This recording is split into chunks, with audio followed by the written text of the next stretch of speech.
built-in Pak, waktu itu programnya Pak. Nggak ada ya? Padahal share saya bagus Pak, 45% Pak. Wih. Gue nyumbang 20% Pak, pernah Pak? TV blog di TV itu share-nya keluar 20 Pak. Namanya klinik, siapa yang mau masuk? Nggak ada produk yang mau disangkut pautkan dengan klinik kecuali lu majalah misteri mungkin, ya kan? Ada Pak, kesurupannya itu beneran atau cuman gitu? Acting?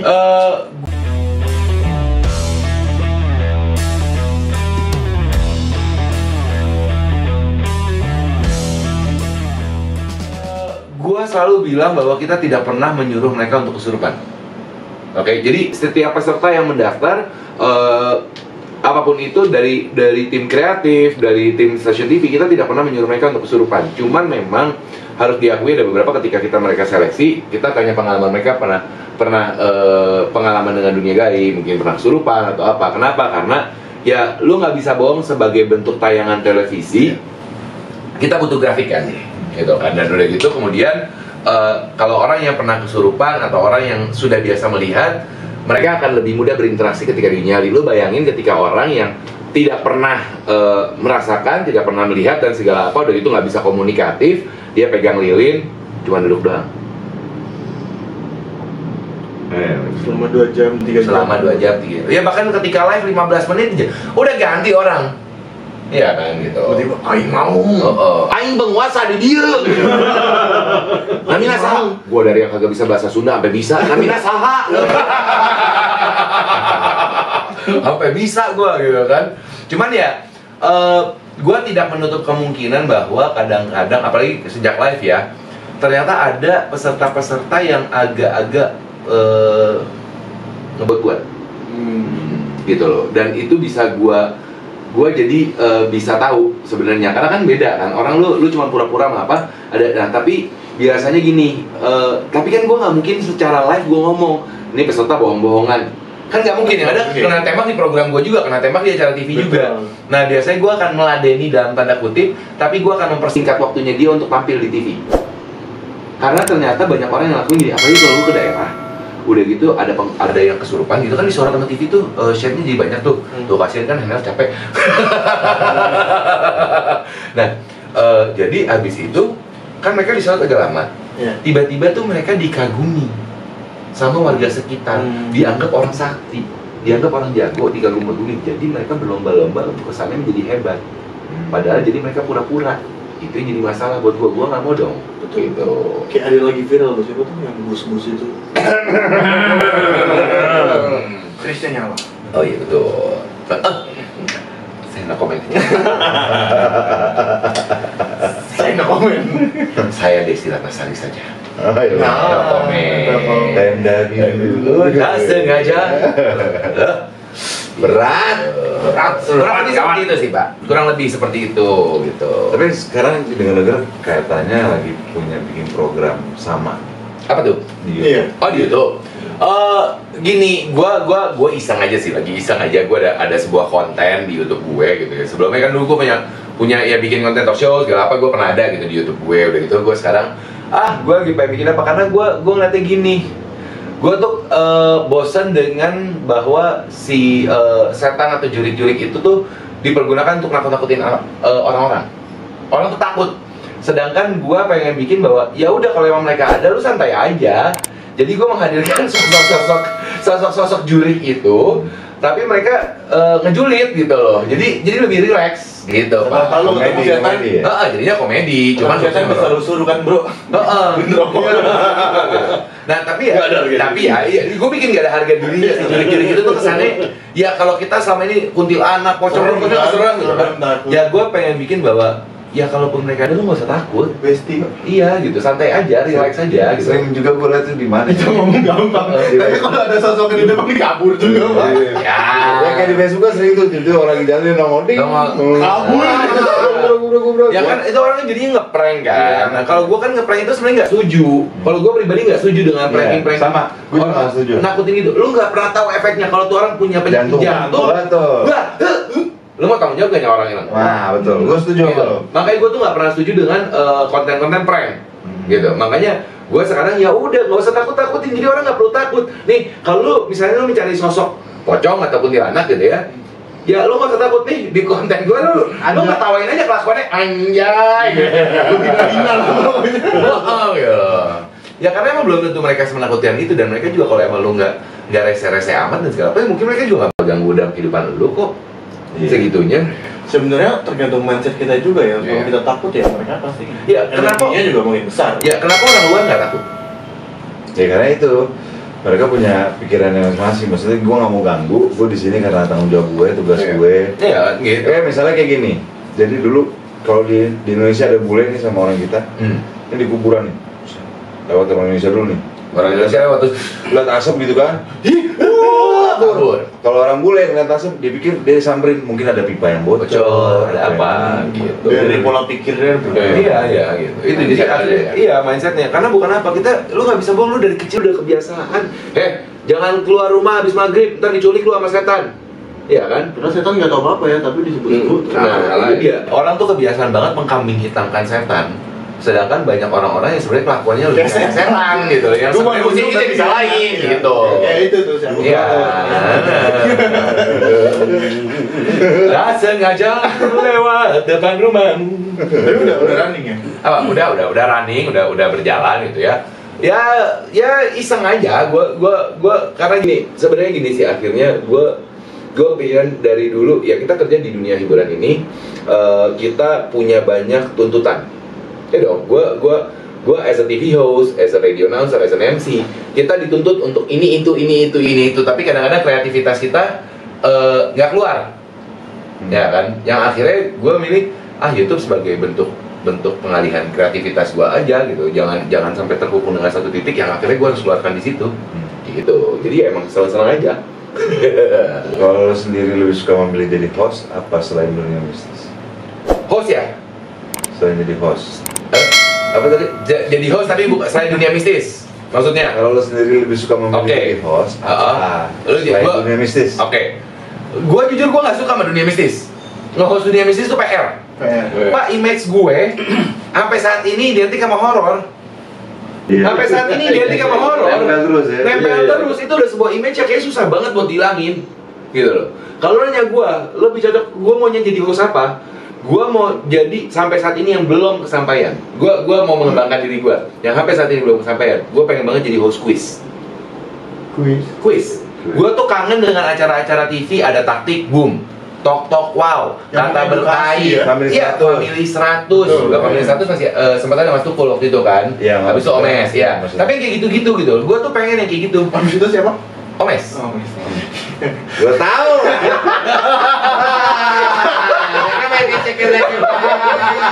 Gue juga tadi kalau saya kan ngomong fakta aja ya Pak. Iya. Kalau emang orangnya sempat terlibat, ya saya kan mesti ngomong Pak. Betul ya. Tanpa mengaitkan satu titik. Bapak tahu ceritanya? Enggak. Iya. Weh, ntar ini dia jangan loh. Ya banyak lah gitu.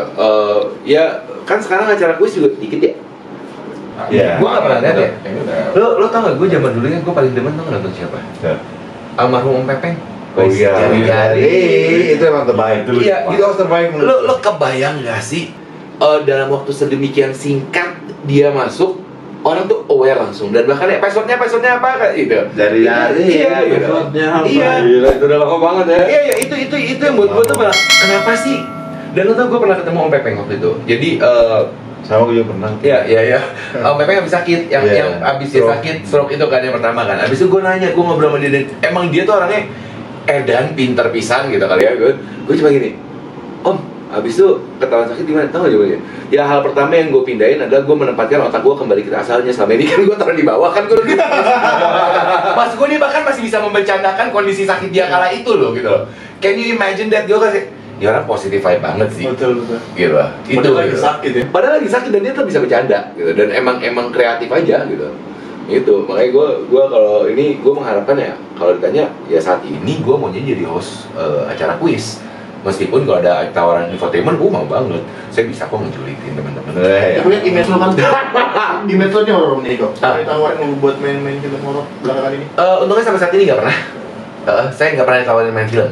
Jangan lupa ya, semua tawarin ya. Di luar tadi tawarin. Saya nggak kan pernah. lagi booming banget loh kemarin ada Film horor, ya. KKN, Kami, segala apa. Nggak pernah gue ditawarin film horor. Lu berarti sebagai penikmat film horor? Enggak juga. Enggak juga. Gue nggak menikmati film horor. Kenapa tuh? Lah, gue udah bayar mahal-mahal masih dikagetin. Gue udah bayar mahal-mahal takutin. Apa ya? Ya, ini jawaban aman. Lo sama aja kayak nanya gue, lo nonton film ini nggak yang suruh mikir gitu ya? Gue udah bayar tiket, gue suruh mikir. Ngapain? Gue mau ketawa gitu. Maaf ya, Ger ya. Gak apa-apa. Kan Bapak sebagai pemain film Pak. Iya kan?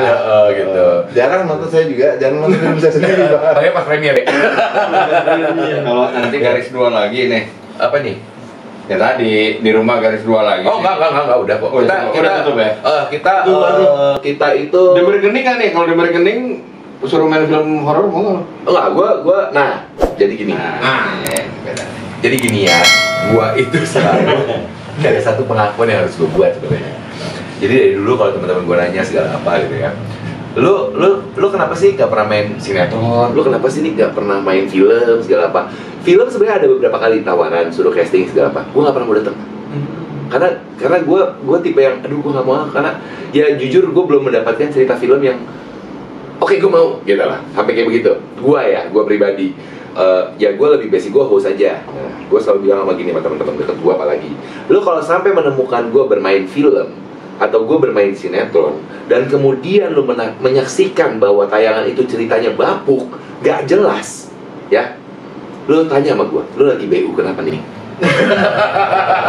Injam tinggal satu ya. Gak ada lagi yang bisa Itu aja jawaban gua. Kalau lu nonton misalnya gua main film, ceritanya bagus, artinya emang ceritanya bagus. Gua main sinetron, serial TV, ceritanya bagus, ya emang artinya ceritanya bagus. Tapi kalau lu nonton dan kemudian ini bapuk banget dan segala apa, ya udah, artinya gue lagi ngejar setoran. Setorannya untuk apa? Ya banyak perihal, ya kan gitu. Nah, lu sendiri suka cerita yang kayak gimana kok buat film atau sinetron? Gila nggak bisa begitu. belum dijawab. Gini ya Pak. Sebenarnya tuh Kenapa Bu? Gimana Bu? Coba. The Bee Gees gue suka. Ya, sama saya juga suka kalau The Bee Gees gue suka. Pemerannya kenal Bu Gary? Iya, Gary Ishak tuh buat gua Gary itu adalah salah satu Dia pemain menjauh film banget. Indonesia yang emang totalitas Keren. ya kan? Gagal lagi. Ya kan? Tapi maksud gua gini, film-film Indonesia bahkan as simple as gua tuh, boleh gua sebut nggak sih filmnya? Boleh. Bebas ini. Bebas ya. Lu yang paling ini deh, Susi Love All. Itu si Daniel ya? Dan Daniel as a producer, yang main itu Dion Wiyoko, Laura Basuki nggak usah jadi Susi gitu. Nah, abis itu sempat film-film apa lagi ya? Bentar ya, ada lagi. Gua bahkan lo tahu nggak film 3 Sri Kandi? Oh tahu. PCR. Tahu. Sama Iya. si Reza sama Reza. Niko. Iya. Nah, Sri Kandi bener tuh. Iya kan emang dia adalah. Bapak. Kamu Sri Kandi bener. Sri Kandi apa? Sri Kandi Pak. Iya Sri Kandi bener apa? Iya karena kan maksudnya itu adalah Bener Sri Kandi. Iya. bapak saya itu saya Pak, ya kan. Emang iya? Jadi ceritanya adalah mengenai pemanah Indonesia yang dapat medali perak pertama di Indonesia gitu. Maksudnya itu kan cerita-ceritanya bagus. Gue tuh mau yang kayak gitu kalau lu nanya sama gue ya. Maunya kayak gitu. Atau komedi gue mau. Kayak si Dewi di film apa Istri dari Masa Depan juga bagus. Itu bagus. Gua nonton tuh. Iya, Istri dari Masa Istri dari Depan. Masa Depan. Belum nonton. Dwi. Si Dion juga kan? Dwi. Siapa? Dion juga. Iya, Dion. Gue belum nonton tuh. Itu keren. Itu bagus. Tapi lu tau gak film Indonesia yang pertama yang gue tonton? Kenapa? Hah? Gue tonton pertama kali film Indonesia yang bener-bener pertama kali gue tonton. Gue tahu. Ini apa? ACI. Bukan. Aku cinta Indonesia. Tua banget tuh. Aku cinta Indonesia. Iya, itu film apa? Iya. apalagi Enggak, gua? Tapi film layar lebar pertama yang gue tonton. Jadi itu gue ACI. Gue CI ya. Gue kagak. Nanti kan gue cari tiketnya ya. Bintang Jatuh. Oh, Bintang Jatuh. Bintang Jatuh. Bintang Jatuh itu gue nonton di pusat perfilman Usman Ismail Kuningan. Jadi nggak tayang di bioskop, itu nggak tayang di bioskop kan ya? Karena Pemerannya salah satunya Gary Ishak. Iya benar. Itu. Jadi Arizona, Indra Birowo, Marcella. Oh ya, Marcella Dalianti. Iya, dia betul. Sastro. Iya. Masih pada SMA tuh ya Pak? Iya betul. Sudah muda ya? Itu sebelum ADC. Betul. DS belum booming tuh gara-gara ADC. Iya kan? ADC itu 2001. 2002 atau 2001? 2001 2002 ya. Bintang Jatuh tuh berapa? 99. Oh iya. Belum lahir kita. Belum. So, Maaf Pak. Kalau dia ngomong begitu, gue nengok, maaf Pak. Bapak SD-nya ketemu sama saya. Iya. Bokis bang. Gitu. Sekarang Terus, ya. oh gitu ya. Tadi tiga serikan dinner gini ya? Enggak, Pak. Gua nggak mau cerita. Lu ngejebak. Hati-hati nih sama haters. Emang itu Sri Kandi semua. Sri enggak. Iya, ada. Iya benar. Iya, Sri Kandi. PCL. Udah gitu ada 2 lagi gue lupa siapa. Emang mereka adalah tim pemanah Indonesia perempuan yang Oh mendapatkan iya, yang medali. Olimpiade. Iya, bukan Olimpiade. Rezanya, bukan. Iya. Reza itu sebagai Di film pelatih. kan? Iya, Reza sebagai pelatih gitu. Sri Kandi. Bukan. Reza pelatih Sri Kandinya. Sri Kandi. Iya, itu kan. Nah gini, Diambil dari cerita dia Real. Itu atlet Indonesia Atlet pertama Indonesia gitu. nah ini ada pertanyaan lagi yang lain. Selain di dunia entertain, lu ngurusin tetap di dunia entertain apa beda? Anjir. Makanya, lo tau kan, lo nyebabin sendiri, lo yang ngerumusin diri lo ke jurang. Sekarang cari tuh talinya kan, sekarang lo pindah. Ini gua lagi nyari tali. Kan gua dengar-dengar dulu sekarang nggak produser juga. Businessman ya dengar-dengar ya. Hah? Entrepreneur juga. Iya. Oh enggak, entrepreneur mah enggak, saya mah enggak. Terus apa? Ya kebetulan ada usaha keluarga lah gitu. Kalau itu usaha keluarga beda lagi. Cuman kalau misalnya kayak yang di dunia hiburan ya selain depan layar, ya gue juga ngerjain belakang layar. Gitu. Produser ya? Ya apapun itulah gitu. Kadang-kadang script writing pun hayu gitu kan karena nah itu dia mungkin orang dunia hiburan mikirnya cuman yang tampil depan layar, padahal belakang layar tuh banyak loh profesinya loh gitu. Lo bisa jadi sutradara, astrada, apapun itu gitu loh, banyak gitu loh. Dan Saudara juga bisa saudara ganteng, saudara. Panjang. Panjang nih Panjang. Mbak musuh Aduh, oke gitu. Om Niko terima kasih udah mau mampir, mau cerita. Aduh, baik sekali. Nanti kalau terusin lama, Pak. Kita udahin aja gimana. Tapi Bapak pernah digambar, Pak?